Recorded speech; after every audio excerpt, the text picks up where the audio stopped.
Hey everybody, welcome back to Lettermen Row. I am Austin Ward, and look, it's 2020. There's no limit to where we can do BuckIQ this year, and we've got to try and get Zach Boren in. He wasn't able to make it to weekend kickoff. He's out there living that life, that beach life in Florida, making the most of it. But I know he's got thoughts about the Silver Bullets and the Sugar Bowl. So here we are, very special, live from a boat. It's Zach Boren. It's the Lonely Island. No doubt, man. The Lettermen Row is going international, basically. It's 2020, man. We're moving on.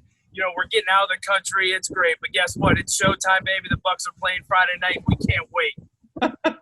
Only here is this the kind of analysis that you can get Lettermen Row from our guy, Zach Boren. Okay, Zach, I have a defensive guy that I want to talk about, but I know you have some Dabo thoughts that you want to get off your chest before Friday night. He's poking the bear. He is poking the bear, and it's the last thing you should do as a head football coach going to a college football semifinal. Dabo knows better than this. He knows that he should not be poking the bear, but guess what? He is, and guess what? Ryan Day is going to take full advantage of it. I know for a fact that bulletin board material is all over the locker room. Those guys talk about it. Those guys are getting ready for this game. Justin Fields just came out yesterday and said he hasn't prepared for a game like this one all year long.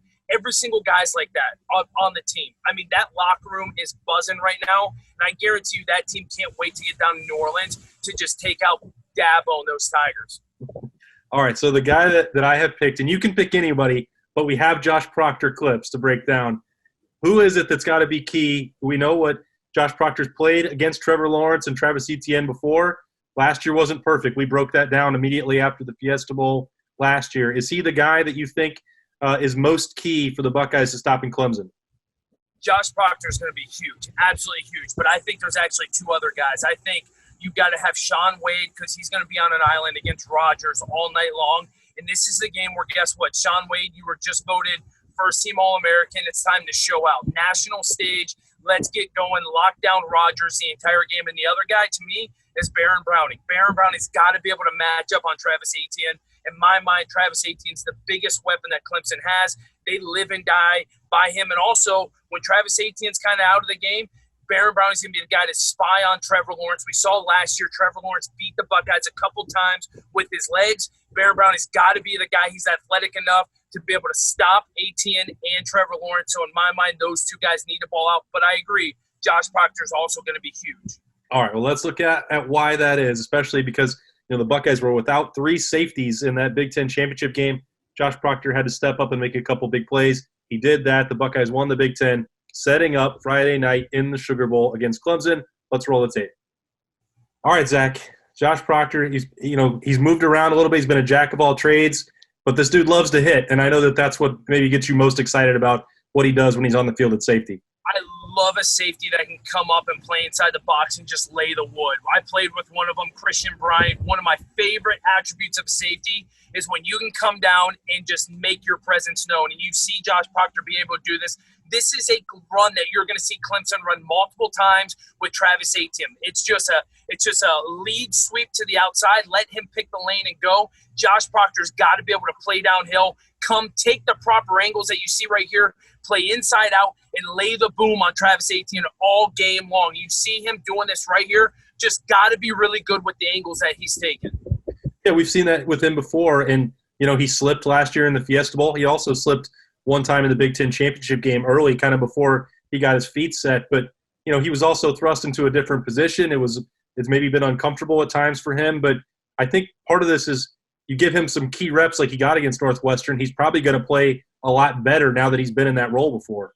I agree, and this is one of the plays as we break down that you see that, hey, now that he's been in this position, he's going to read and react a little bit quicker. You see him taking the proper drop right here, but I'll tell you one thing. Ramsey is nowhere near what Trevor Lawrence is going to be, right, from a release standpoint, from an arm strength standpoint. So you see Josh Proctor playing a little off right now and closing the gap a little bit late on this pass.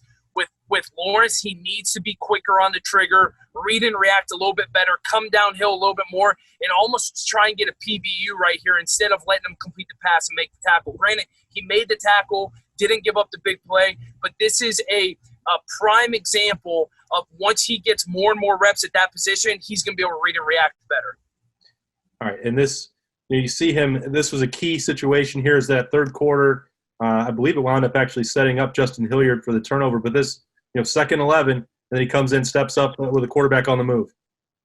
I love this play because this is what's going to happen multiple times with Trevor Lawrence. We saw last year Josh Proctor missed this tackle, and Trevor Lawrence went 60, 70 yards for a touchdown, and that's when Clemson started making their comeback. He's got to be huge on being able to come up, make a play. You saw him play in the middle of the field right here to start the play, comes up, hits the quarterback 2 yards past the line of scrimmage. That is reading and reacting. That's coming downhill, playing with a purpose, playing quickly. This is what he's going to have to do this Friday against Trevor Lawrence, because I guarantee you they are going to try and have Trevor Lawrence run the football just like they did last year in that game. Yeah, that's going to be a truly fascinating matchup. And this is the one that I think we've seen this, probably 3 or 4 times, including in this game earlier, where Josh Proctor got a little excited. There was an interception in front of him. He doesn't complete the play, drops it. A couple times against Indiana last year.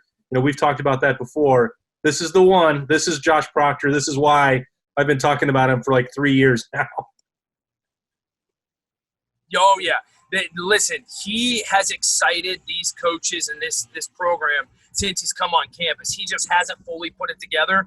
When he made this play in the Big Ten Championship game, that's the moment that when I was watching it hit me, that this guy is finally putting it together. And that's why we are breaking him down right now. And that's why I'm expecting huge things from him.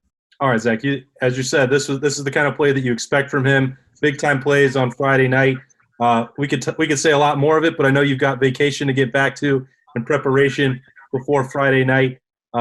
Josh Proctor's going to have to be a star, though. Hey, man, I hear you. I'm already preparing for Friday night, babe. I'm out here on the water, getting my suntan going, having some good drinks, wearing my Lettermen Row stuff.